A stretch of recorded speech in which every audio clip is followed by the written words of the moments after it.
This episode of Dopey is brought to you by our friends at Aloe Recovery, located in sunny Southern California, in Silver Lake and Malibu. Aloe was created as a place to treat addicts with compassion, not control. It is designed to give addicts the best experience possible when trying to get sober. First of all, they offer a detox that's as comfortable as it possibly can be. If you're kicking heroin or you're kicking pills or you're kicking alcohol or anything really, you know how important a comfortable detox is. They have an incredibly experienced staff at treating co-occurring mental health disorders. And they have amazing amenities, including sound bath meditation, surfing, sweat lodge, equine therapy. If I was going to be all fucked up on drugs again and I had to get better, the place I would totally choose would be Aloe. If you're fucked and you're willing to go to sunny Southern California, I would totally recommend going to Aloe. This episode of Dopey is also brought to you by you guys in the Dopey Nation through the power of the Dopey Podcast Patreon page. It's www.patreon.com/dopeypodcast. Throw a few bucks, help make the show a little bit better, a little bit easier. Look, one day, I promise you there will be exclusive Patreon content, but I'm working in the deli too much right now. Also, go to www.dopeypodcast.com for the dopiest in dopey fashion. We have long sleeves. We have nice hoodies. We have a bunch of nice t-shirts. Check it out. And if you want our incredibly cool Big Bird-inspired dopey socks, if you want a dopey snapback, or if you want a dopey ski hat, or dopey stickers, I actually got a bunch of new dopey stickers, which I will be posting this week. You go to just Venmo me at Dopey Podcast. Just write me at dopeypodcast@gmail.com and tell me what you want, and I will ship it out. Enough of the ads. Here is the show.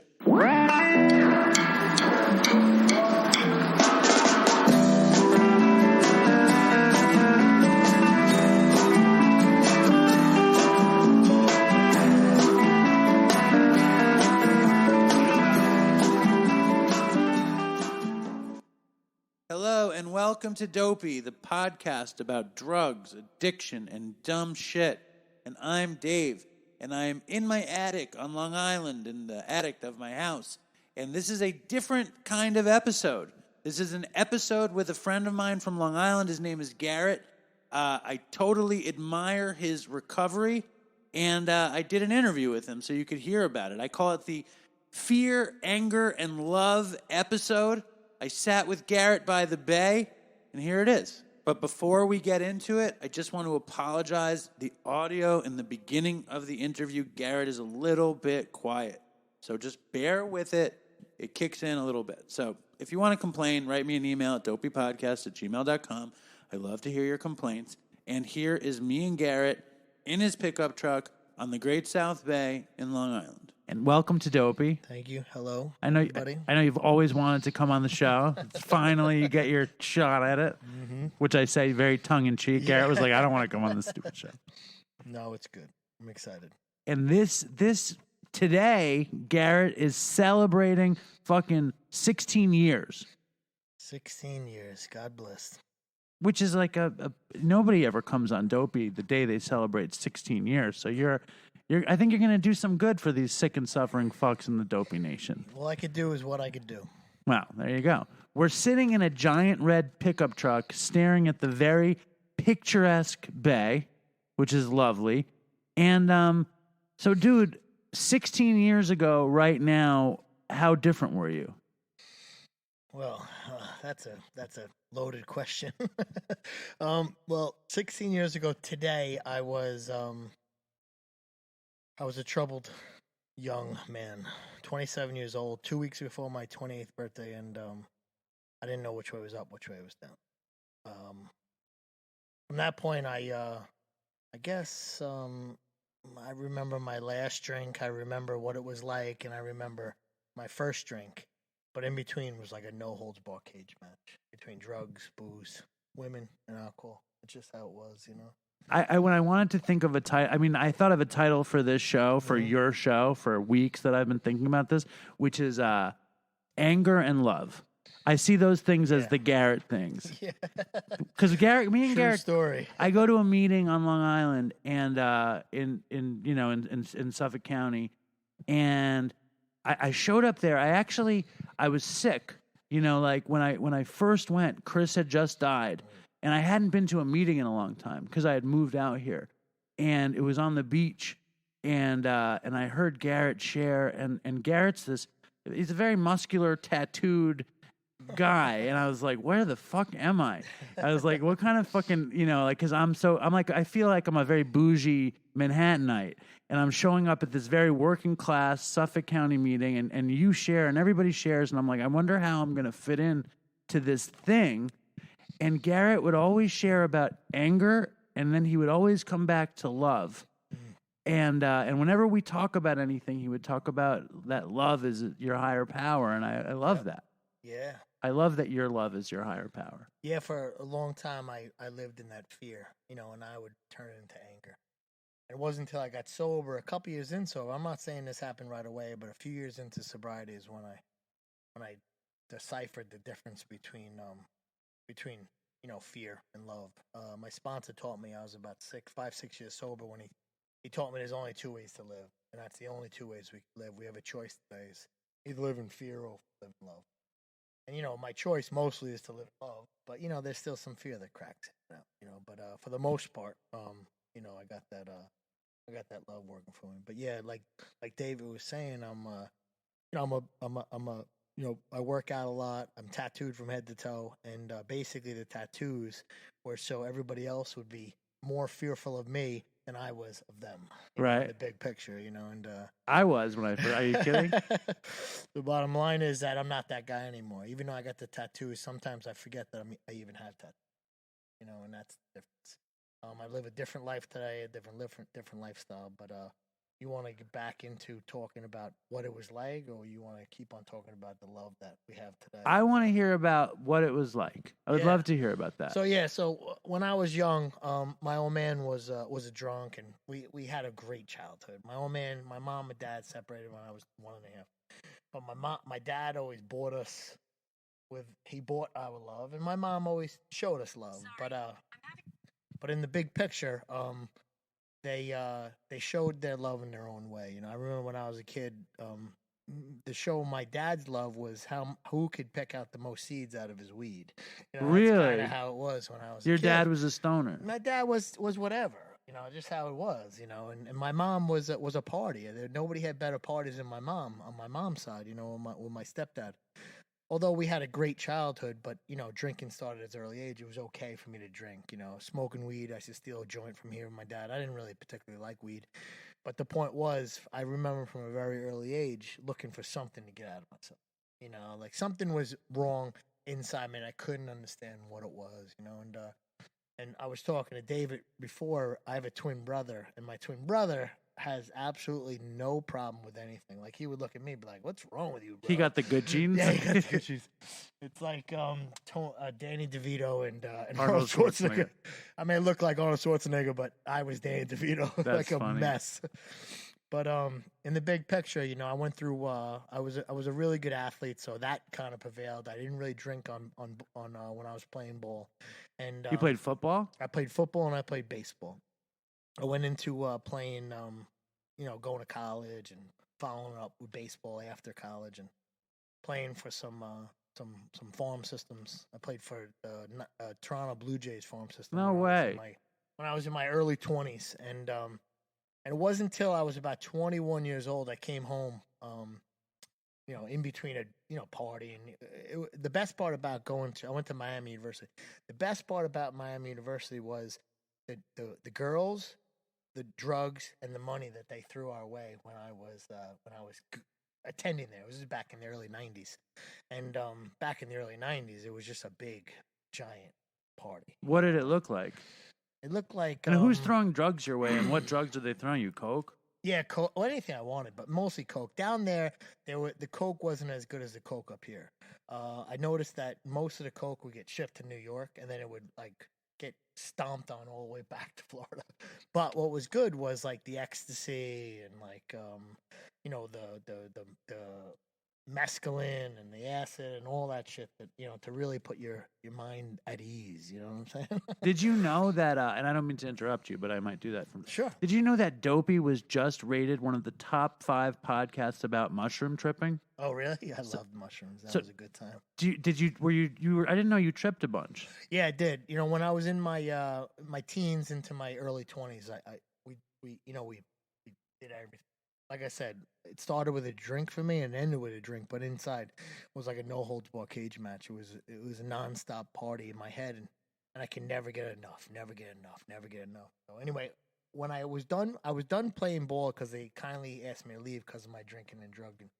And what happened was I came home to play flag football with some friends that blew up my knee, and I went from starting to be testing the water on the bench, and that was it. I cut my contract. And I came home about 22 years old, and I thought my life was over. And that's when my drinking and drugging really took over.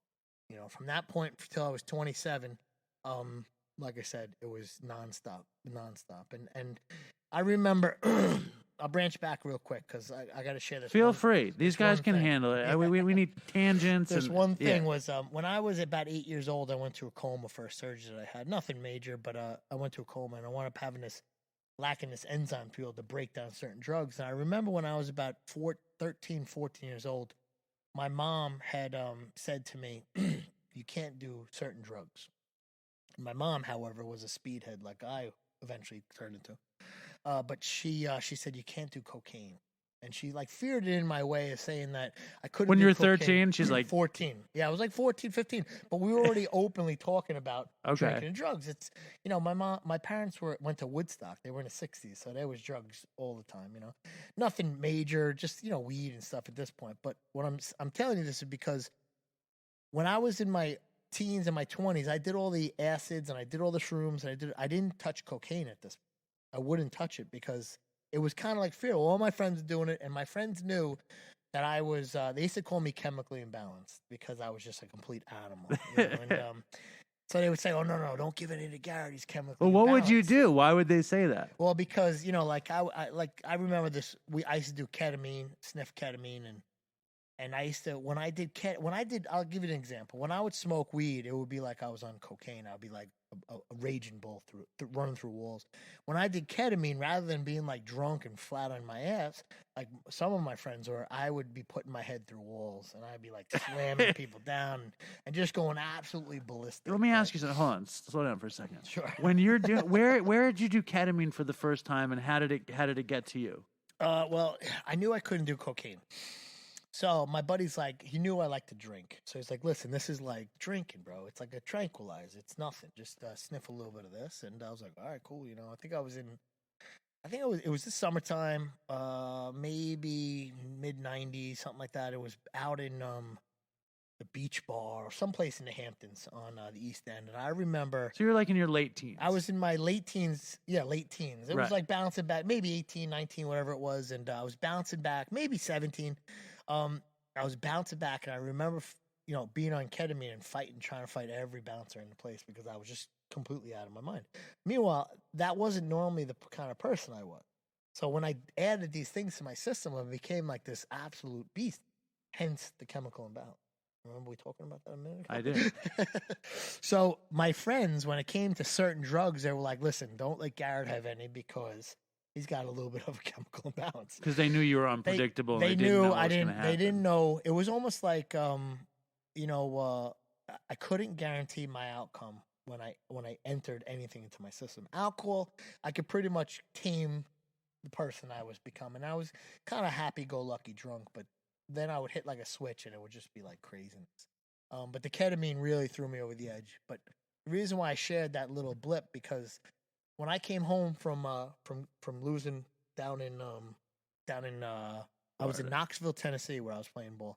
When I came home back to New York from that episode of getting released from the team, the first thing I wanted to do was cocaine. And the funniest part about that was I went and got our drug dealer gave us like a gram or whatever, and I remember blasting my first line, and I remember the feeling that would come over me, and the first thought I could think of was, man, how am I going to get more of that? How do I stay there? How do I stay there? Yeah. And the second thought that went through my mind was, man, these people were lying to me this whole fucking time. Meaning what? Meaning my mom told me I could die if I take this shit. But do you think your mom said it because she knew that the second it hit you, you would get that first feeling? I don't know if that was the fact or my mom was really trying to protect me, or my mom knew she liked doing that stuff. So I don't know if she, it was like sort of that kind of thing. So in the big picture, she didn't party when we were young. My mom only drank. She partied, well before we had kids. Well before she had kids. Right. And so my mom was a good person. It was just she knew that's what she liked to do. So she saw a lot in me and her. So she knew that I was going to kind of follow that path. It could have been that, or it could have been truly that she wasn't sure if I was going to live or, in the big picture. Because I was 8 years old when I went to that coma. I got hit with a baseball in the face. I was pitching to my coach, and he smashed me in the face. Wow. And I had to go minor surgery, just reconstructive eye sockets and nose. It was like a half-hour surgery, but I'm allergic to this anesthesia. So what it did is it put me into a coma, and they told my mom that I might not make it. So at that present moment, that was a fear that she always had, and she didn't want me to, obviously ever die in her, And anyway, so getting back to that, the first drug I did was cocaine, and then forget it. Everything else after that. I remember there was times where I would pick up 10, 20, 30 ecstasy, piles of cocaine. I used to love going to Harlem and pick up like a 3 milliliter bottle of liquid dust. Just dip my liquid PCP. Liquid PCP, yeah. And dip my my cigarette, my Newport Light into the top and let the juice just run up. Did they call it a wooly? What did you call it? A cigarette dipped in PCP is a wooly? I don't know. I think there was something. I don't remember. Where are you buying? Heaven. Dude, I called it heaven. Where are you buying liquid PCP in Harlem? In Harlem. You just had a spot? 123rd, yeah, in Harlem. And I remember going with my drug dealer and with my buddy who was my drug dealer, and he used to go get it. And I remember he was a real jacked up Spanish dude, and I was a white kid, and he got out. In Harlem in the 90s wasn't really Bill Clinton wasn't there yet. Is all I'm trying to say. Yeah, it wasn't. There wasn't no white people in the neighborhood, and he went outside. And he was Spanish, and he knew most people. He was there a lot. And I cracked the door open, and he looked at me. He's like, "What the fuck do you think you're doing? Get the F back in the car and just." He was looking. He was looking out for you. He was looking out for me, And he's like, "Yo, you can't get out.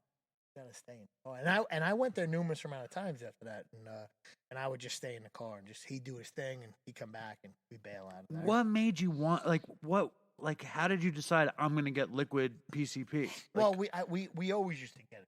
Dust was the thing. Yeah, it was like that was something that I really liked. That was the one drug I never did. Was dust.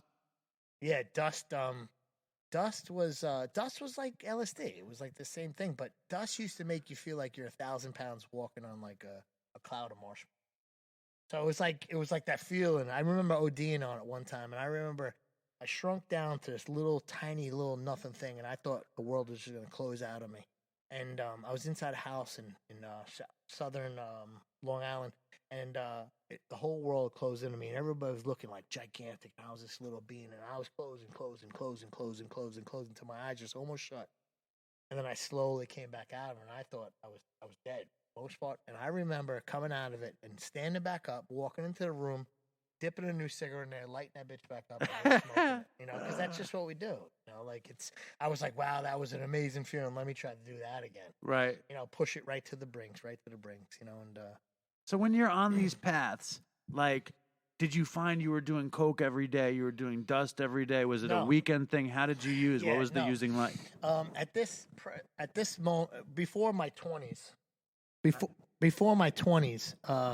I wasn't using every single day. It was just a weekend thing after we played ball, after we partied, girls, whatever. But in my after I came home from partying, it wasn't an everyday thing. I wasn't an every single day drug addict, alcoholic. I partied all weekend. It turned into like a Thursday through the weekend, then it turned Wednesday through the weekend. Then different nights I would just drink, but cocaine would call my name every couple of weeks. That's how cocaine used to call my name, and it would call me in different aspects. I would smell it in the air. Somebody would say something. A little keynote would happen, and then my mindset would just click, and that's all I thought about. And then I had to have it. It's just like anything else. I had to have it.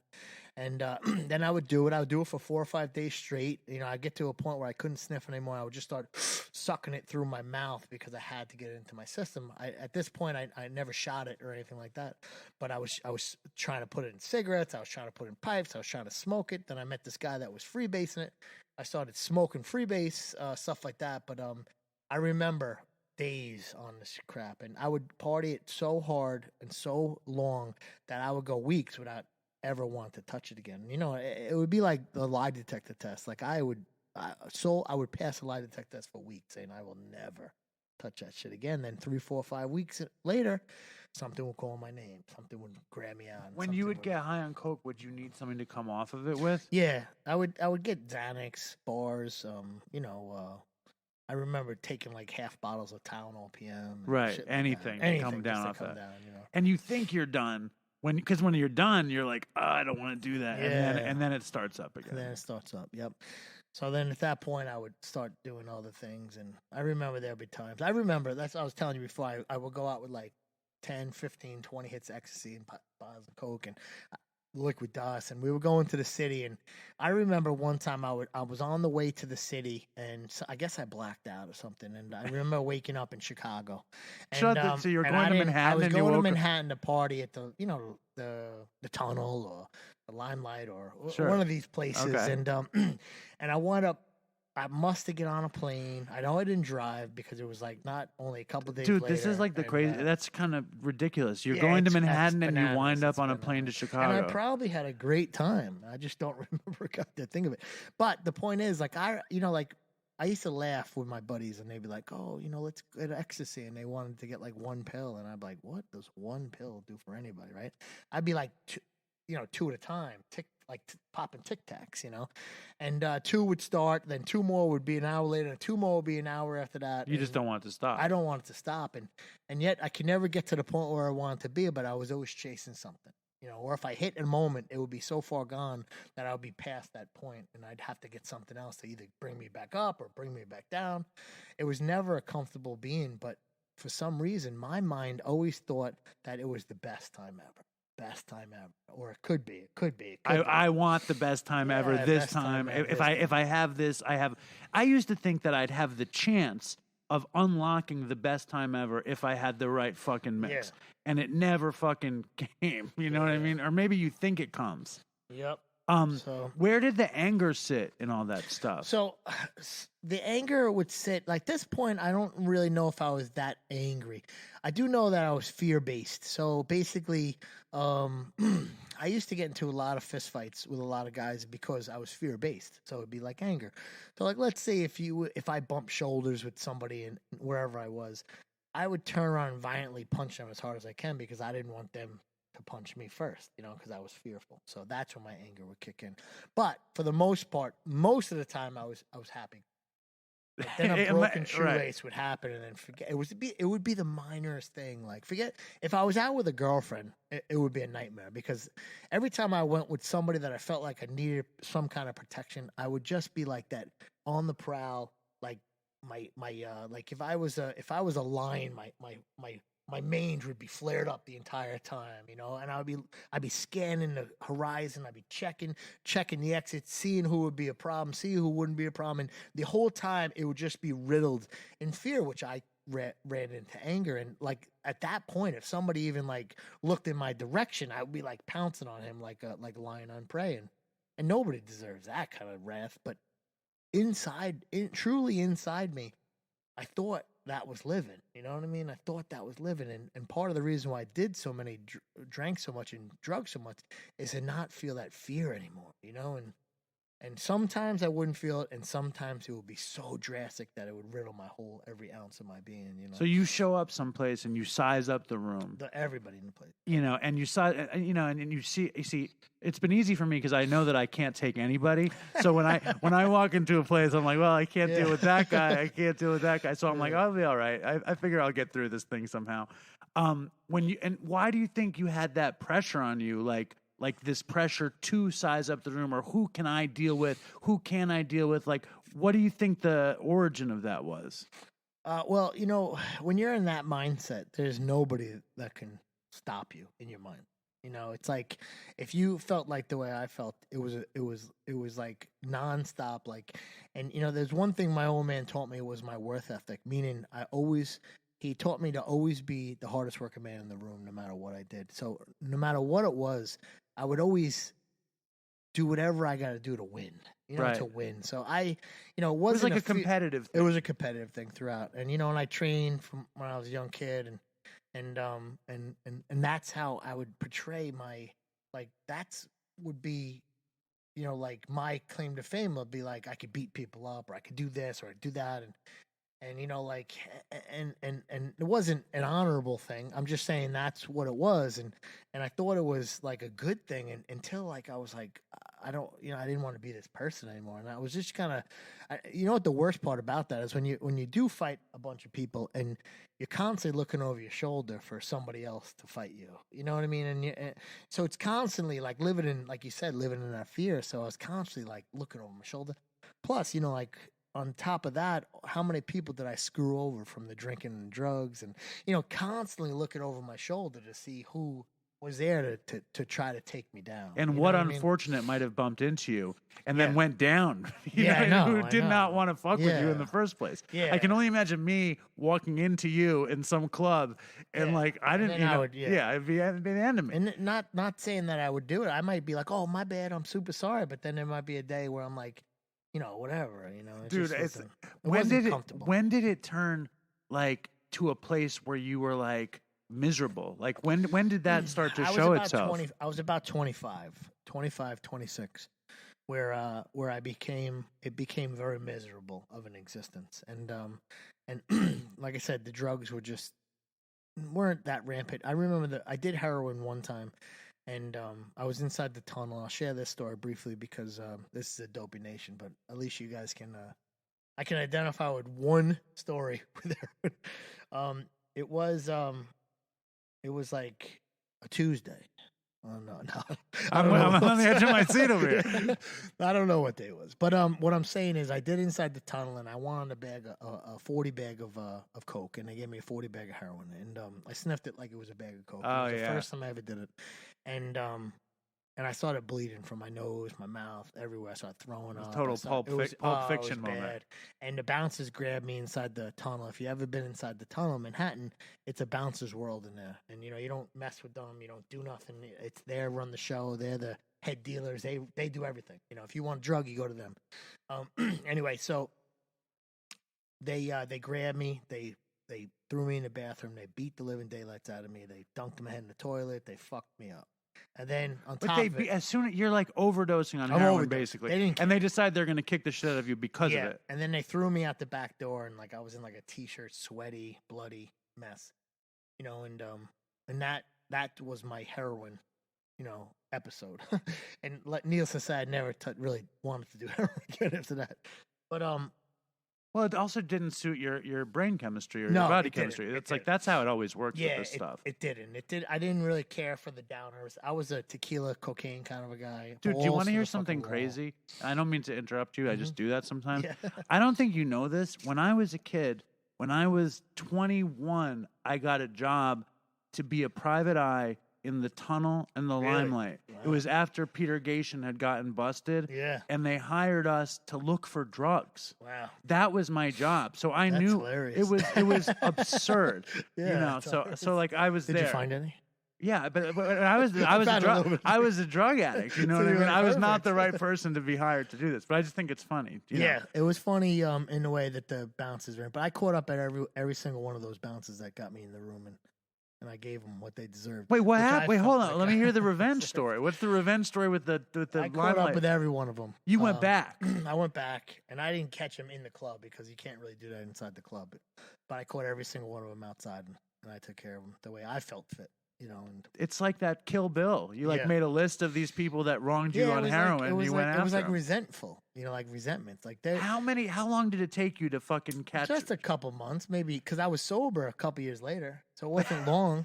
You know, like That's but I knew they worked every weekend. I knew who they were. I used to go there all the time. Some of them I knew. Some of them stepped out. They didn't want to have anything to do with it. So those guys I didn't have any problems with. It was it was a small handful, 2 or 3 maybe How four did of them. you know if you were so fucked up on dope? I was not that fucked up, and I've been back there, and I know who they were. You were know, like and, you were like yeah. kind of making sense of your dream sort of moment. So it is what it is, but that was a long time ago. Shit, I've been sober a long time. Does it piss you off now? I see you get your little, you know. The jumpy? No. I'm okay with it now. I'm okay with the fact that they did what they had to do. I mean, I'm not okay with the fact that and there was probably many more people that they have done that. Well, they're idiot fucking kids too. You Yeah, know, that's with what I'm abusing saying. power, whatever. And and there's been plenty of times where I've done that too, like what you were saying. Somebody bumped into me. I did something I shouldn't have done. And there was plenty, like as I went through my steps, and I'm in Alcoholics Anonymous, but as I went through the steps in Alcoholics Anonymous, a lot of that stuff was on my step 4, and a lot of that stuff was on my step 9. That I need to make those amends to those people. Not quite that I'm ever going to make the amends to that. Did you ever go aspect. back and find No. the bouncers of the limelight? The amends that I had to make through my direction of my sponsor was never do that again to somebody else. Walk the path that you're supposed to be walking today. And that's where the love kicks in. We were talking about. But before we get to the love, I want to get to this transition because So- we're fucking lost in the wilderness here. Yeah. Are we good? Yeah, We're good with this? Yeah. Okay.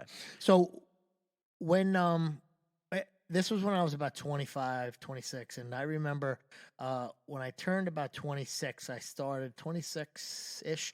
I started dating this girl, and she was like a real good girl. It wasn't like the girls I used to date, and she was a sweetheart. Came from a great family. Didn't drink. Drank a little. It was the summer. It was my 26 and turned to 27.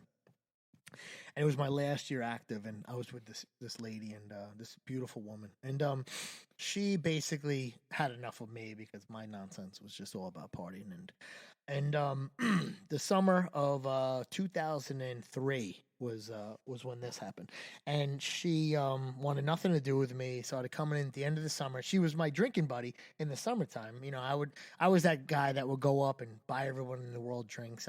I'd spend my money on people I didn't really like. You know what I'm saying? Can you identify with that? So I would go up and be this big shot, spend all my paychecks, spend all my money on these people that I didn't really care for, just so they would like me more. That's kind of how my drinking went. And but what I would do is I would go up and get everybody drinks. Bottom line, I would do that is so that I could get a couple extra shots.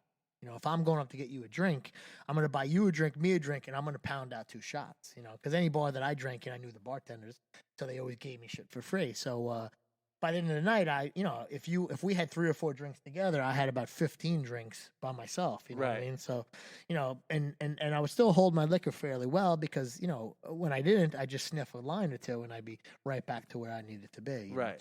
You had this thing worked out in your head. So by the end of the summer, this woman wanted 0 to do with me. She didn't want to drink anymore. It's time to get back to reality. Summer's over and get back to work. Whatever. And there was no reality for me. It was summer all the time. It was a party all the time. And I remember my friends would come home from college or whatever, and they'd party like rock stars, like right along the same side of me, and then they would go home and recover for 2 weeks. When I got sober, they're like, "Wait, you didn't stop after we left?" And I was like, "Stop what?" No, I didn't stop. It was just the next day. We just kept on going, And they were like, "No, man, we stopped. I didn't touch booze because they didn't have what we have. They didn't have what we have. Yeah. However, they were heavy drinkers and they could even drug, but they didn't have that obsessive mindset and that completely addictive personality and the obsession to just drink and drug. So now it was coming into Christmas time and this girl, I was trying to just drag her along like a hostage kind of deal, and she would hang out me, not hang on me. I would go to her family functions, I would get completely obliterated. She'd be embarrassed, and she wanted nothing to do with me. Christmas came, I was alone. I remember going to my mom's house on Christmas, and I was a mess. I just recently saw a picture of me that year, and I just was like, disaster, man. Eye sockets, just like black and blue, not from fights or anything, just from not sleeping, not, partying, just looking like complete dog shit, right? And then January came along. I was trying to get sober through the Christmas holiday on my own, clean and sober, and I couldn't do it. I just kept on falling back, and I would fall back on drinking. Drinking was my main thing, and I'd fall back on drinking. As soon as I drank, it would go right into the drugs again, And so then finally, January 10th of 2004, was I wind up getting that girl to come back to my house to sleep over my house. She was living out of I think she was living in Staten Island or Jersey at the time. And I got her to conjure into staying at my house for a time. And it was about 10:30 at night. And I remember leaving a bar with a bunch of friends, and they all were going home, and I wasn't done drinking. I had to go, and I have to go say hi to a friend of mine. I wound up coming home a day later, and this is where my story ends. It was typical, like a regular everyday drunk or drink, and I was blasting some coke, and like we were talking about before, I had to come down off it. So I wound up going back to a hotel room with some guy I just met, had some Xanax, had some weed, and we were doing all this shit. And I left there, and it was Sunday morning now. And back in 2004, in New York, you couldn't buy booze before 12 o'clock on Sunday mornings. Now, Sure. Apparently now kids today can do anything they want. I guess they're enabling the shit out of these kids today. No kidding. So anyway, I knew the 7-Eleven attendant, so I would drop a 20 on the counter, and what he would do for me he put a 12-pack of Bud Light, whatever I was drinking, out the back door, and I'd walk around the back, grab my 12-pack, and I go home. I lived right behind 7-Eleven. I go upstairs. It's about 7 o'clock in the morning now, and I remember walking up the stairs, creeping up the stairs, going to sit on my couch, and I still was fucked up, and I still had to come down off whatever I was doing. So I would be putting a pillow over the top of these beer cans and cracking open these beer cans. And I was drinking these things because I still needed to have more and more and more. And at that present moment, this woman that I had sleep over creeps around the corner that now I've been off and on with for about almost a year now. And she creeps around the corner, and she gave me this look that I've probably seen 1,000 times before. But this one time, it set me like a Stonehenge. I looked at her, and I was like, the old look that you're like, you fucking piece of shit. You did this again. You did this again. And I was like, fuck. And I looked at her, and I just couldn't stop, and she got a ride. I forget what happened. She wanted zero to do with me. And I remember the next day, I had to miss work. I was all banged up, and it was a Tuesday. Another Tuesday. Another Tuesday. It's funny. We're not, us drug addicts, alcoholics aren't too keen on Mondays. Mondays are tough for us to get back to work on a Monday. So Tuesdays, we always are. We're pretty good with Tuesdays. So anyway, I show up to work on Tuesday, and I remember walking into this office. I had just lost I was an operator in Manhattan, union operator running heavy equipment, and I lost it not for the first time, not for the second time, but for the third time. I showed up high and drunk on the job, running cranes in the city. That's great. Yeah, that's how you want your crane operators. It's a good time. So the first two times they were like, "Listen, just go sit down, sober up. We'll put you back on tomorrow." I'm like, "Oh yeah, okay." The third time they were like, "Nope, that's it." Dude, how many fucked up crane operators do you think are in Manhattan right now? They're all. I can't say that. No, I wouldn't. That's I hope. Do you think they're dipping their cigarettes in liquid PCP before they operate the crane? Yeah, but anyway, that's a no. You can't get away with anything nowadays. Thank God. But that's back then, it was still a little bit. It was still off the beaten path. Yeah, and but then the next day I'm working for this guy making no money, and he wound up being sober. And I remember going in on Tuesday, and I was like just distraught, beat up, and just done with life, And he looked at me. He's like, he goes, "What's going on?" And I was like, "Oh man," and I remember, I don't know if my eyes were tearing out, whatever the case may be. I just knew I was just completely bankrupt with everything. I had no money, no nothing, no spiritual path. My car got repoed. I mean, I was done, just done, and it wasn't a party. You were fucked. I was done. It was over. And he goes, "Why don't you come meet a couple friends of mine tonight?" And I didn't think nothing of it. I was like, all right, yeah, no problem. At this point, I was willing to do anything, right? You wanted to get better? I wanted to feel better. You found yourself in that moment. I wanted to feel better. So he brought me to an Alcoholics Anonymous meeting. I've never heard about Alcoholics Anonymous before. Did he tell you he was going to bring you to that? No, he just said, "Why don't you come meet a couple friends of mine?" I, however, knew that he used to be a drunk, and he doesn't drink anymore. Right. I knew that, and he had the successful business, and he was doing well for himself. I didn't know the extent of it, but I did know. I was working for him about a month or so, and he said, "Why don't you come meet a couple friends?" So I sat in my first AA meeting. I was in the back of the room, like a a great newcomer does, in death row in the back, the last row. So I was sitting in the back, and It's a good view from back yeah, there. exactly. I see everybody. Yeah, I you see know what what's- everybody's doing. You can take this guy, Yeah, this guy, exactly. whatever else. Yeah, still riddled with fear, not Uh-huh. knowing which way was up, which way was down, but I was willing to do whatever it took to just feel better for a brief second. That's where I was in my life. And he looked at me, and I thought he told the speaker to tell my story, because the speaker started sharing. I felt like he told exactly my story, and right down to the T, exactly what happened to me, everything I did, everything with the sports, with the school, with everything, and basically what I could realize today was that I was identifying with him from day one. I could identify with another alcoholic. It was the first time I could hear somebody, feel somebody, and see somebody, and it was something. And what he would share for me that present moment was his experience, his strength, and his hope. And what happened is this is the life he's living today. And before, he shared about what it was like. That's where I was at. He shared about what he did to get sober, and he shared about his hope to what he does today to stay sober. However, I never saw that guy again. It's weird Never. how that were ever. I don't even know what he And looks you were like. still going to that meeting. And I I'm was sure. still going to that meeting, and he was from out of town or something, but he shared something.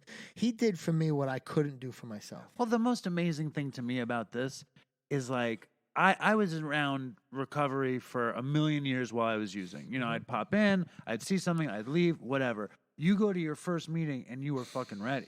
Yeah. I'm grateful for that. I'm grateful that nowhere in our literature, nowhere in anything that we talk about, does it say you have to test the waters again. Nowhere. It doesn't say, oh, go back out there and have at it. It's better out there, or none of that shit. It says from this day forward, you too may find an easier, softer way. What does it say about if you want to try drinking, go drink, whatever? What's that thing? Social. Oh, yeah, they do, however, say something along those lines, like go try to have one, go try to control your drink, Yeah, go try to control socialize, drinking. Right. have some social, Right. go try to drink a couple and stop abruptly. It doesn't work. Basically, if you think that you need to try that, you have already tried that 1,000 times before. Because if you're anything like I am, I have tried that 1 billion times. I've tried doing one key bump cocaine. I've tried doing one pill of ecstasy. I've tried doing one cigarette of PCP liquid dip. I've tried doing one beer. I've tried doing one shot of vodka. I tried it all, and nothing works, because it didn't matter. Like what I found out over time, that it had nothing to do with the alcohol and the drugs. Like it had everything to do with me. I used all that stuff just to get out of myself. I couldn't get out of my own way. So with me using that stuff, it gave me a sense of comfort and good feeling inside me. And when it wore off, I was still left with me. Right. And so Let me ask you this though, because you are incredibly rebellious. You are incredibly what's the word? You were devilishly handsome. well, very handsome, but that's not the word I was looking for. Okay. When you're defiant, Yeah, you're defiant in yeah, every situation, and yet you go to a meeting and you catch it, and then you're like, Well, I didn't want. catch it. How difficult? Like I know, I It was still struggle. difficult. It I was still struggle with the sticking with it and believing it and saying. You know how I am. What had happened to me was my first few years, because of those early recovery moments, I was riding. I hate to say like it was a pink cloud, but it wasn't. My first year, maybe I had some pink cloud moments because it removed alcohol from me, and there was people around me who loved me. And you still had the girl. And no, I didn't have the girl. The girl didn't come back for about 8-9 months. She, I had to figure out who Garrett was for a little while. However, what had happened to me was I removed drink and drug from me, and it started like kind of clearing up the path. It was almost like driving down the window on a really cold day, and your windshield frosted over, but you can see a little hole out of the bottom of the window, and you still got to get to wherever you got to get to. So you're like rampage driving like a crazy person. This is kind of how my life was at the moment. I could see some clearance and I wanted more of it. But I wasn't really willing to do all the work, because at this present moment, I was feeling good.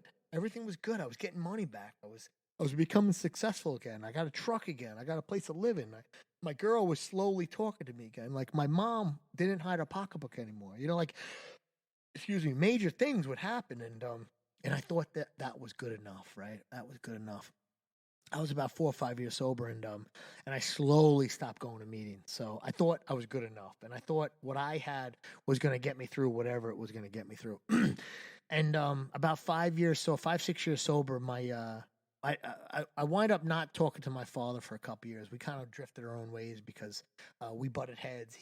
Me and him were like so alike. He was an alcoholic, whatever, and we just kind of drifted our own. But path. he never got recovered. He did, but he didn't. You know, he got. I think he had a bunch of DWI, so he had to go to AA for a while.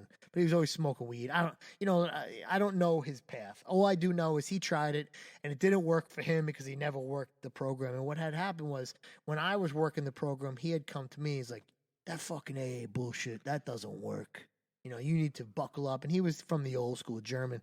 And he would be like, "Listen, we take care of our own thing. If there's a problem, we take care of it. Right. You know, we don't ask nobody for help." Blah, blah, blah, blah. Did that fuck you up in AA? No, because I distanced myself from him. You were like, whatever he did, I'm going to do the other exactly. thing. However he raised his children, I'm going to do it different. You know, but whatever. The point is, I stopped talking to him for about 3 or 4 years, and he wound up dying when I was about 5, 6 years sober, cancer. Oh, man. And I don't say it because I'm looking for the old man's. I say it because what he did for me, that present moment, saved my life. I was going nowhere quickly, fast. At that present moment, I was married.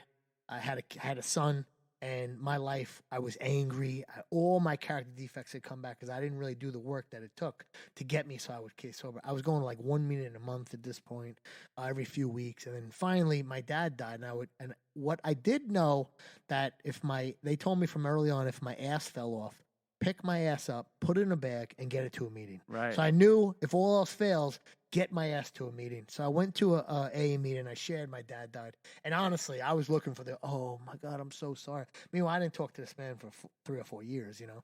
And basically what I was looking for was something to feel better. Like I couldn't find it in what I was doing. Be validated in your pain. I was looking for something outside of myself to make me feel better. Yeah. And if I didn't find it there, which I did, thank God, I was going to drink or drug over it.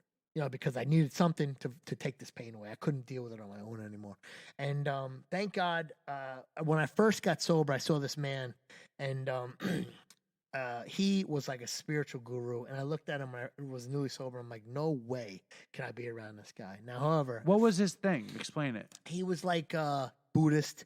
He meditated a lot. He was so spiritual. He talked about God. He talked about love. He talked about all these things where I was like, whoa, dude, you know, you back the fuck up, you know. I can't be around you right now. It might wear off and I might get bugged out or something. Right. But the point is, at 5 or 6 years sober, when I came back and my dad died, I looked over and he was sitting right there.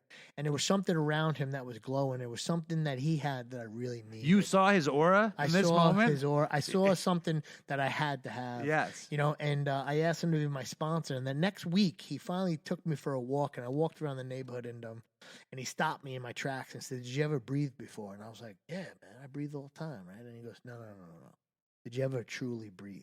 Slow you down, stop, and just feeling the surroundings and feeling the life and feeling the love. And I was like, no. And he stopped me for a minute, and he had me breathe. And he had me breathe in a way that I felt something come inside me, like a white light kind of deal. And he started showing me how to like slow my mind down for a brief moment.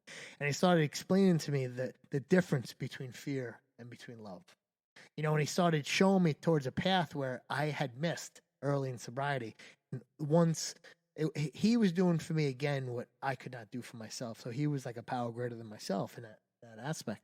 So hold on, because we have an audience of a lot of sick and suffering addicts and alcoholics who would love to turn the switch from fear to love. Yeah. So could you give them a little primer in Sure. what he told you? So basically, he would slow me down, and he would share in a way of like we had to go through some step work, obviously. If you're having, I don't know what audience we're talking to here, but there's thousands of people out there. In my experience, I had to find a power greater than myself, which, you know, today I call love, which is in my first couple steps. And then I had to clean house. There was no way in hell I could ever experience any kind of happiness or love or joy inside my heart until I cleaned out the wreckage of my past. I had to clean that house. I had to get rid of it all. And that was the fear. That was the fear riddling me. Every little resentment, every little person, every person I harmed, every sexual harmful experience, everything that I ever did in my whole entire life, I had to get down on paper and I had to share it with somebody. And that was the fears. Those were fears were riddling me. And those are the exact fears that were going to make me drink and drug over again. Because I never got rid of them. Right? I was walking through this path, and yet the outside looked good. I had money in my pocket. I had nice cars. I had a beautiful wife. I had a son. Everything was looking great. But you still had the remnants of sickness. Inside, I was like a deteriorating zombie. Right. Like just falling apart inside, and I couldn't understand why until this man stopped me. And first, he had me breathe, and he understood that I couldn't really touch tone the complete spiritual process until I cleaned the wreckage of my past, which was the fear. Now, in those 5 years, or 4 or 5 years, 6 years, had you done step work? I did a step 4. I did a step 5. I went all through most of my steps. The problem was my first step 4, I kind of cleared out. I had the sponsor, and he was like this big jacked up bodybuilder, and I looked up to him in a way of that I kind of wanted to be just like him. He was good with the girls. He was good with this. He was good with that. But what happened was I told him a big line of bullshit with my step 4. So I told him what I thought he wanted to hear. You didn't want to reveal too much. I didn't want to reveal the deep, dark secrets that I had inside me. I mean, yeah, I shared about the fights and this because I thought that's what he impressive. wanted. Yeah, impressive. I didn't talk about the real hard stuff, the real painful stuff that, I was bearing inside, the real shit that really racks our fear. Because you didn't want to reveal that to him. Of course not. But then the Buddhist love guy, you felt... As soon as he opened up to me, and what he did for me was he shared his experience, strength, and hope with me. And it just turns out that he had so many similarities that I had, which I never saw before, because he lives this different life today. Kind of like you and I talk a lot, but it's kind of like the life that I live today. It doesn't even, you wouldn't even know that was me back in the day because the life I live today. I try to portray a grateful, good person filled of unconditional love today, and that comes from me clearing the wreckage of my past. And with clearing the wreckage of the past, I had to do it with another individual to show me my character defects, to show me where I went wrong in all these situations, to show me how I was harming everybody. And not only was I harming everybody, I thought the shit that I was doing was only harming myself. And meanwhile, it was like a ripple effect when you throw a rock into a pond and the ripples just go for hours. It affected everybody single you come in person contact I came with. in contact Right, with. exactly. And their families, and their families, and their families. In the big picture, obviously the people who I loved more than anything in this world were my parents, my family. Those are the people that got, ripped through the hardest. Right. It's funny how I would treat like a bum on the street with more respect and love than I would treat my own mother sometimes. Or like the bar you bought the room for, and your family doesn't get it. Or the drug dealer that I was getting my liquid dust from. Yeah, of course. I would treat him with more love than I treat my... Whatever happened to that guy? Yeah, That's what where's he at? What I also want to know is another thing about your story that I find very interesting is that there was no relapse. No. As of this moment, that is still a yet for me. I say it like that because if I don't keep it within the day or within the moment, sometimes there too will be a relapse in my story. But for today, I have a tendency to leave it as like a daily reprieve. Like I do so much all day long to make sure my head stays on the path that I'm supposed to be on today. And how did you? I think that's really interesting in itself because I rely on Garrett for a ton of help, and I go through stuff with him all the time. And when we go through something, he fucking brings it all the way back every time to the 12 steps, no matter what it is. And we have to work out whatever the thing is through the steps. Yep. And what amazes me is like Garrett also talks about like it's something that makes me uncomfortable at first, the idea of my path versus God's path, which is something I always hated. I hated all this stuff because it was just like it just felt so culty to me, and it felt uncomfortable to me.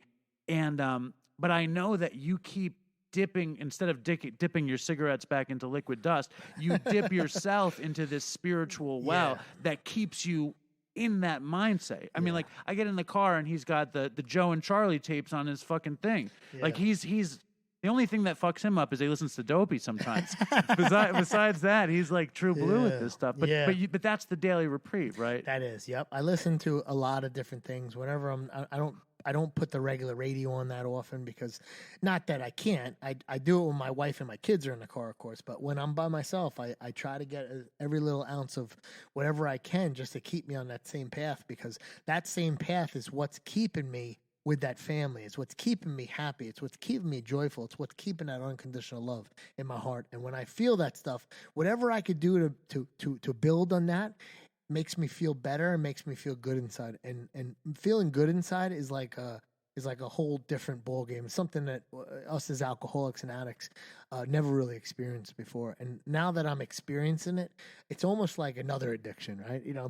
But I keep it at bay, and meaning that, when I wake up in the morning, I don't particularly always like calling it God. I just use it as a terminology, but I call it love. Love is God for me. And what happens is I get instantly on my knees and I just kind of ask my man upstairs to show me the path where I'm supposed to be on, right? I go into brushing my teeth. I get up real early. I go to the gym. My day is so routine today. But what it does for me is it keeps me on the path that I'm supposed to be on. I don't know what path I need to be on. I just know where I'm supposed to be today. And there's been times like early in this week, I hurt my back doing something, playing basketball with my daughter. And I say it because it really banged me up. And I was talking to my wife yesterday and I was saying, I can't believe this had happened. And then a light bulb went in my head and I thought to myself, this is not my path. I actually said that to my wife. I said, "Hun, this is not what was in my cards. This wasn't my plan." Like all arrogantly, like this. That's so funny. You hear yourself talking, I hear myself, and I'm right. like, wait. And I thought to myself, like, what I said was my answer was, it's not my path. And I was like, oh fuck. It's not my path. And at that present moment, I realized that, there's a different path for me today. So just slow down. My wife's like this amazing person, right? I literally get into traffic, and I don't know if you're anything like I am. If somebody cuts me off, I'm literally going to run down their car, rip them out the side door, and beat them senselessly, right? Because that's what we do, but today I don't do that. What my wife does when somebody cuts me off, she taps me on the leg and looks at it, and she goes, maybe that's God's way of telling you to slow down. And I'm like, son of a bitch. Right. She got me. Well, let me ask you this, right? Like when something happens, like your back is obviously disappointing, but like if I have something happen to me, right? Recently I've had a couple of things happen that they bug me. I'm disappointed. Sure. And I do not consider that it's God's plan. I just say, why isn't this happening when I want it to? I want this to happen now. Why isn't Dopey bigger than Joe Rogan? Like, what the fuck? And I feel very like, why am I still fucking serving coleslaw and potato salad all day? And I feel very disappointed. And I don't, like, when do you ever feel that way where you forget that it's God's plan, or you feel... I do. I feel that way, more often than I like to talk about. Oh, let me hear. I want to hear about this stuff. This is good. But what happens is, like when I'm feeling that way, I realize something. I realize something that pain's my greatest motivator. So when I'm living in those moments, that's me completely living in my fear, right? You could agree that when you're feeling those moments, I'm with you. You're living in the fear, and that's perfectly like what you asked me before, how to show our audience that the two differences of living in fear and living in love. Now, however, the moment that you realize that it's not your path and you're trying to control it, is the brief moment where you start living in love.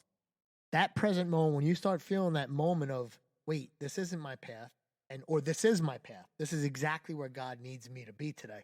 That present moment, you're okay with wherever your path is. That's the love saying. That's the love. This is okay. Yeah, this is okay. Like coleslaw, you're doing this today, and Dopey's exactly where it's supposed to be today. Well, I think Dopey should be like stratospherically better and bigger. But no, I know what you mean. And like, that's all I'm saying. Like when you're living in a fear, it's never enough. It's never enough. Like just like drinking and drugs, man. When I was living in complete riddled with fear, it was never enough. And then finally, like I got sober and I started doing some work, and I started realizing that it was enough. It was enough. What I think is also interesting is that you talked about yourself in the beginning, that you're going to fucking go so hard, you're going to outwork everybody, all those things. And I see those things in your recovery. Yeah. Like the meeting that we go to last summer, Garrett was busy working a bunch and he didn't go as much as he usually goes. And the guys in there are like, this meeting sucks without Garrett. And I'm serious. It's like, but I'm saying like you work your ass off. You know what I mean? It's like the same principle. And if it does the wrong thing, like when you're a kid, it does the right thing now. Yeah. You know what I mean? Like you go, and also like you're so available to so many people. Yeah. And I think it's amazing. And I think my path is to help others today. That's what I realized. this is the most fucking 12-step of an episode I think we've ever had. Yeah, well, that's good. Does it make you feel comfortable or uncomfortable? Yeah, no, I feel comfortable talking about my recovery. I feel comfortable talking about where my path is today. I feel, you know what makes me feel uncomfortable is talking about the person I used to be. Yeah. That still makes me feel a little uncomfortable because, you know, there's still some harm that I really, doing a lot of the things that I have done in my path, I harmed a lot of people, and I harmed me severely. And, you know, the person I'm trying to be today is nothing that person was then, you know. And it's almost like, it could almost make me emotional thinking about it, because what happens to me is I don't want my people today to know that that's Who me, you were. who I was. But the point is, if you don't know who I was, to see my experience, then my strength and what I had to do to get to where I'm at, and to see the hope that where it's taken me. Like, this is like, you know, I don't care how successful you are. I don't care about anything. All I care about is what are you doing today to make sure your recovery is the best it possibly could be? Because what you did yesterday, like I heard this saying a while ago, taking a shower yesterday is not going to keep you clean today. You know, and the point is, I do this stuff every single day, every second of every single day, because I want my recovery to keep on moving forward. I don't want my recovery to stand still. If it stands still, it's actually me moving backwards. It's regression. Yeah. Well, the coolest thing is like with all that stuff, and like this is what I try to say on the show when I talk like this, is like I love being clean. I love being in recovery because there's so many cool things I can do. Yeah. Like I wouldn't be able to do anything if I wasn't doing it. Like, and the more I'm capable of like experiencing, the more I just like to have fun. Yeah. And I want to have fun, and I want to experience joy and love. Sure. And I want that to be like as rich as it can be. And I know that the more I'm in touch with getting better and being happier and more joyful, that I can experience more of the stuff I want. Sure. You know, which is where it becomes weird, like selfish versus, you know. Well, whatever. you know, it does, but when you start experiencing that, you start experiencing all your relationships, not only just, you know, with your wife and your kids and your family and your mom and your dad. You start experiencing it with everybody out there. Like, you start, you know, noticing that, you know, you're holding the door for other people. You start, you know, asking if other people need help outside of the realm of you know, sober people. You know, you don't just we're not put here just to help out another sober individual. I still don't want to fucking give money to homeless people though. Yeah. No, I'm serious. Like, I don't blame you. But you can buy them a hamburger. I'm not buying them a hamburger. I'm incredibly resentful of homeless people. Yeah. It's a problem. Oh, it's all good. Although I was it's progress, not perfection, buddy. I was in Jamaica yesterday, and I was getting on the Long Island Railroad, and this girl comes up to me, and she looked all fucked up, you know. And I looked at her, you know, and I was like, and she goes, "Can you spare some change?" And now I always say no. But for some reason, I was like, I looked at her for too long. Yeah. So I had to give her some money. But she was like, you know, I was going to take out my recorder and start recording with her, because she was like, she was going to have. Come here, I want to talk to you. Yeah, she was going to have the Dopey right there. Do you find it exciting to be on the greatest recovery podcast, greatest addiction podcast that's ever been invented? I do. It's definitely an experience, and I appreciate you guys having me out on this podcast. It's you know, it's, even though you know, I look at drugs as a drug is a drug. I don't care what you're doing. If you're doing something to get out of yourself, then there's a situation going on, and we need to fix it. So my biggest point today is wherever you are in your life, wherever you're doing, whatever you're doing, there is help out there. And, you know, David here is a huge advocate for a lot of these places. He's got his hand out to a bunch of guys, and he's always looking for the next person to help out. So I try, which is admirable. For some dude just wrote me, and they said that I bash NA. And I was like, it shocked me. Yeah. So I want to put it out there that I have nothing against NA. In fact, I got a lot of good clean months in NA, a lot of good material. I love NA. It didn't save me the way the other one saved me. You know, like, and so like if anyone ever thinks I've bashed NA, I've never done such a thing. Listen, it's the same program. It's a program. It's a program of recovery, no matter how you look at it. The steps are the same. Everything's the same. It's how you look at it. Now, if you're looking at it like drugs was your problem, then you have to completely change it because drugs ain't the problem. If you're looking at alcohol as the problem, I know 100 million people today that drink alcohol successfully every single day. Sure. Or whatever. On the weekends, at parties, at weddings. They don't have a problem. The alcohol is not the problem. The problem is when it hits my lips and when it touches my mouth and when the obsessive compulsive and the allergy of the body kicks in. That's where the problem occurs, and we need to figure out why we're doing it. I don't care what recovery you go to. I, however, go to Alcoholics Anonymous because, I have a lot of friends, but I also go to like 1-2 meetings a month in NA because I help out a lot of guys that were addicted to heroin and pills and all this other stuff.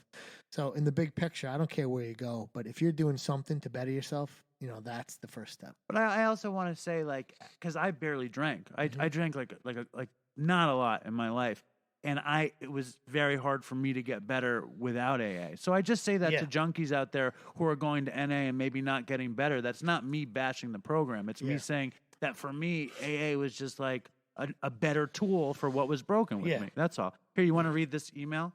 You can read it. Okay. Go for it. This is from a fan named Zoe. Okay. And she says, Dave, I've been trying to write you for a few days now, but haven't been able to find the words. One of my good friends overdosed the other night, and weirdly, your podcast has been helping me get through it because he introduced me to Dopey. However, I just got to the episode where Chris's death was announced. It broke my heart. After listening to you both talk and beginning to feel like I knew you both, it felt like I lost another friend after hearing about Chris. I've been sober for over a year now, and I work for a weed company in Northern California. Odd job choice, I know. But there's only a few people I can talk to there who understand addiction. I've been listening to Dopey at work for a good month now because it makes me feel not so alone. Today, when I heard the episode about Chris, I was in tears. I hadn't cried over the death of my friend because I was just numb. But hearing you and Annie talk about Chris brought all my feelings to the surface. I left work early today because I felt like I had lost 2 friends. Anyways, I love Dopey, and even though I'm far behind, I'm slowly getting caught up, and I know you have done great things with it. Your song, Good So Bad, lifts me up, and I listen to it almost every morning before work. I hope you and your family are doing well. Much love, Zoe. See, I mean... It's good stuff. It's very sad, though, because, like... when people have to face that consequence, because the thing I love about Dopey, the thing that I love about Dopey more than anything is it's a bunch of people who have nothing to do with each other all over the world who just love to get fucked up, and needed to escape, did a lot of stupid things. And then all of a sudden they're cued into our show and could relate to it and just they're part of this little secret society, and a lot of them are too scared to go to a 12-step group or aren't ready, and yet Dopey touched them, and I just feel like incredibly proud and happy and excited that the thing that me and Chris had started makes these people feel this thing. Definitely. Yep. I also know the story you told me about your dad, and then you went to the meeting. That's what happened to me with Chris. Yeah. I was going once a month. And Chris died, and I showed up at that meeting, and because I knew that I was either going to go one way or the other way, of course, and it was it's just crazy. Garrett, I love you. Love you, buddy. I'm happy you came on. Was it good for you? Oh yeah, felt good. I appreciate you having me, man. It's really good stuff. You're like the new school Joe and Charlie tape on Dopey. That's awesome. Yep. If I could portray one thing, it's love today, man. If I could just show the people, the unconditional love I have in my heart for this program, for the people in recovery, it's unbelievable, and my phone's always on, and obviously I always put my hand out to as many people as I can. It was so freely given to me that I can't help to so freely give it back. Right on. Appreciate it, buddy. All right, man. Thank you. Thank you. So that was Garrett. Serious man, serious recovery. And if you guys couldn't tell, Garrett's actually my sponsor with the real deal tattoos on his fingers. Before we did the interview, he had said he didn't want to talk about it. But then after we were done, he said he did. So look for Garrett in the future on what it's like to sponsor a big mouth like me. I know that before I ever had a sponsor, I tried to do the program, and it was basically impossible to do it without a sponsor.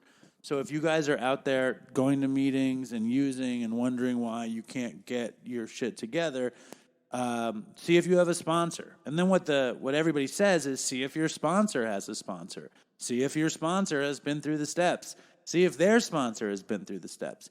These are just like their annoying sort of pseudo rules of recovery, but they're only rules because they're incredibly effective.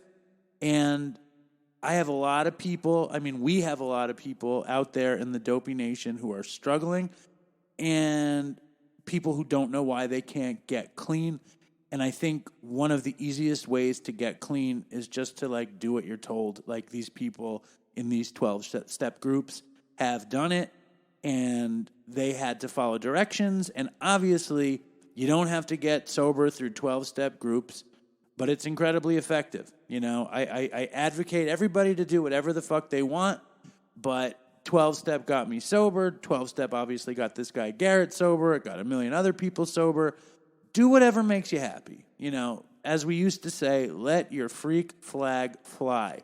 But I'm hearing from a ton of people who are still totally suffering. So if you want to mitigate suffering, that's one way to do it. There's a million ways to do it. There's always more than one way to skin a cat, as they say. Before I go, I just want to say Josh is finishing his detox at Mountainside tomorrow. He sounded incredibly optimistic. Price finished his detox in Louisiana. So let's wish those guys the best of luck. I want to give a shout out to Misty in the Dopey Nation, who does all this amazing Dopey book art. And supposedly she's sending me some super cool Dopey book, which I'm excited to see, and I will show everybody else. If you're doing art and you want to do some cool Dopey art, send it to me at dopeypodcast@gmail.com. Music would be awesome as well. Whatever happened to you guys with the Dopey verses? I love those Dopey fucking verses. And if you're wondering, my ketosis situation is going strong. I have not had a fucking processed carb nor sugar in like almost 3 weeks. Linda did make keto brownies, which were very good, and but they're very low carb, low sugar, and I felt guilty about having it. So I'm like almost 3 weeks into this thing. Do I recommend it? I don't know. It's weird. If you're bored and you want something to do and you feel like you're getting a little bit fat, keto works. But just like 12-step is one way to get clean, keto is one way to get less fat. I personally like action. I love action in my life. I love adding things to my life. I love taking away destructive things to my life. I don't know when this show became so fucking schmaltzy and self-helpy, but I'm going to leave it there. Super short episode this week. Write me, write Dopey at dopeypodcast@gmail.com. Follow us on Instagram, Reddit, fucking Facebook, Twitter. The Dopey Twitter people are just the best. I was up incredibly late last night. I've been working way too hard. And I've been working too hard. Every day I'm getting up at 4 a.m, so I'm a little bit delirious. I'm a little bit deranged. Please send in Dopey voicemails, also to dopeypodcast@gmail.com.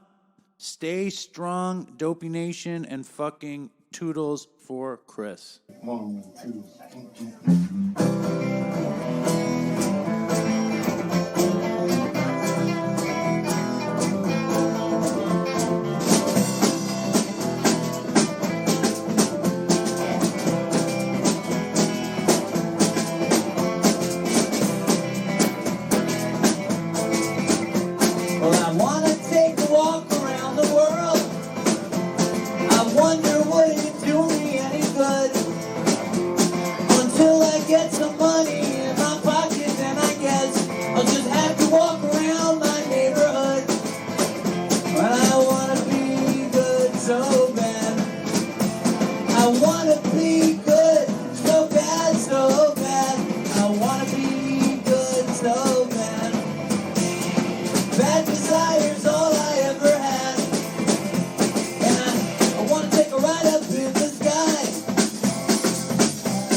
I'll take the high road, however far it winds. The peace and love are very, very, very hard to find. But I want to be good so bad.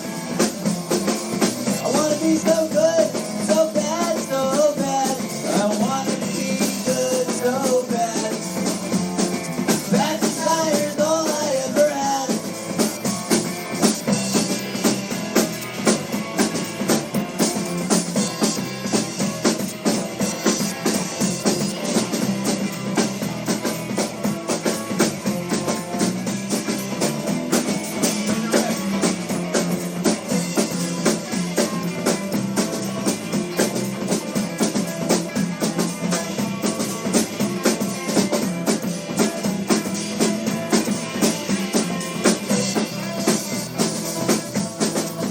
And it's all I ever had.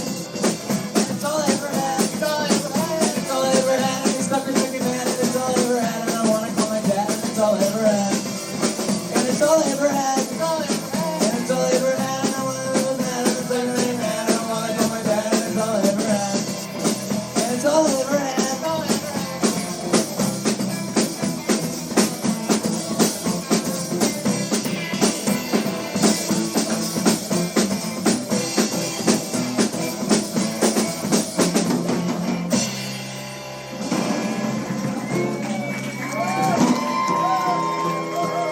Thank you. Thank you, everybody, for coming. We don't have a name for our band. Thank you very much.